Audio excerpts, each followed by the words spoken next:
Hello and welcome to this edition of Bayou Time. I'm your host, Keith Weisheit, licensed clinical social worker. Thank you so much for joining us, however you may be joining us. We appreciate it. I know that we are out here dealing with the heat of the summer. We're dealing with kids going back to school, but more importantly, we're dealing with a huge rise in what we're seeing in the Delta variant of COVID-19. To talk with us about what that means for our parishes and what that means for us as a state, we welcome in Earl Eues, Director of Emergency Preparedness for the Department of Homeland Security for Terrebonne Parish. I always love to say that, Earl, because I run out of breath and I can't really do it in one breath anymore. Well, Earl, welcome back to the program. I'm glad to be here, Keith. Well, look, we talked a little bit about these rising numbers. We're looking at somewhere above, right around 19%, talking about basically almost 1 out of every 5 people getting tested or testing positive for COVID-19. But not only that, but we're talking about the problems that exist in the hospitals. And part of the problem is the people that are vaccinated versus the people that are not vaccinated. And there are some very obvious issues that have been brought up that you said across the state, we're looking at roughly 90% in the state, 90% of the people hospitalized are unvaccinated. That's correct. It's anywhere between 89 and 90% are unvaccinated. Or in the hospital. We're finding that those who are unvaccinated or getting sicker than those that have had some breakthroughs.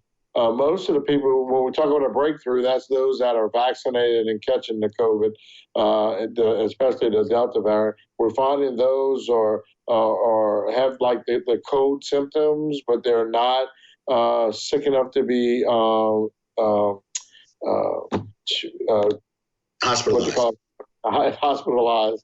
So we're seeing that the vaccine is working, especially against this Delta variant, to keeping people out of the hospital. And those that do, and I don't want to pretend that there are no vaccinated people that have made it to the hospital. But here's a report from today that there are some people that have been vaccinated. Their illness, even their course of illness, has been shorter and less difficult and less dramatic as those that are unvaccinated. To me, you just can't argue against those statistics. And I think people over and over again want to make the argument that I want to wait and see. I want to wait and see. Well, we've had several people in my extended family with the illness. I don't want to wait and see until one of them have a catastrophic issue and result before the rest of the family decides that they're going to get vaccinated. Yeah, it's too late. I mean, we were talking today. Those that are testing positive, they want to go get a COVID. They want to go get the vaccination. But you can, if you're tested positive, you have to wait till you're well from the having the COVID before you can get the vaccine. Okay, then you have to wait your 3 weeks before you get your second dose. So, people need to go get their doses now, go get vaccinated now and not wait until they get sick or if they get a family member sick. Yeah, and that's the other issue. And people are wondering, why do I need to still wear a mask? Why am I still masking? Well, the reason is because if you're vaccinated, you could be carrying this Delta variant. And we know that unvaccinated people are getting impacted in a much larger way. They're much sicker, and to the point that they're dying. They're in a hospital on a vent and dying at a much higher rate than they've ever been, like you mentioned, since March of 2020. Yeah, I just can't stress enough right now that all the hospitals in the state are experiencing patient overload. They're very short on staff, and the staff that they have is pretty much worn out from working through this pandemic.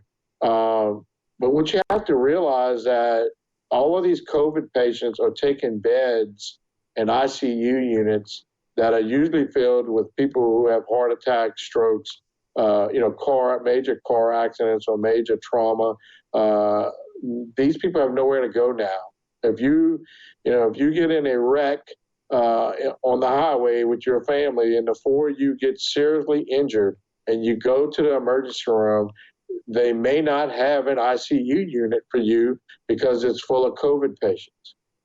And we're saying that some of those things may be prevented. Let's put the information up there. There's a couple of places where if you're interested, there's a lot of people changing their minds about getting the vaccination. I'm glad about that. I'd like to see our numbers go up because it's pretty pathetic, but they can go out and get vaccinated. Over at Dumas Gym, we see the Sleeves Up, Bring Back Louisiana from 8 to 12. This is going to be on Saturday, this coming Saturday. And that is I want to say the 7th. And so people can go and get vaccinated from 8 to 12. That is the 7th. Thank you very much. 301 West Tunnel Boulevard in Houma, Louisiana. Or if you're somewhere a little south of that and you would like to go, we've been told that at the Mechanicville Gym, there's also going to be from 12 to 4 vaccinations that are being provided, and walk-ins are welcome. You can reach out to them over at you can call 855-453-0774 to find out a little bit more information about those vaccination sites about that. Earl, we got about 15 seconds left. Some final thoughts? For those of you that have recently went and got vaccinated, thank you. Thank you very much. Please encourage others to go. And I just cannot stress enough that please go get vaccinated. Vaccines are available everywhere. It's in the parish and most of your pharmacies, all the hospitals. Please schedule a vaccination. And if you are not vaccinated, please wear your mask and practice social distancing. Earl, appreciate your leadership so much. We'll follow those recommendations. Thank you, Keith. All right. And again, that's Earl Eues, Director of Emergency Preparedness for the Terrebonne Parish for the Department of Homeland Security. And that will do it for this edition of Bayou Time. Don't go anywhere. A whole lot more local programming when we return.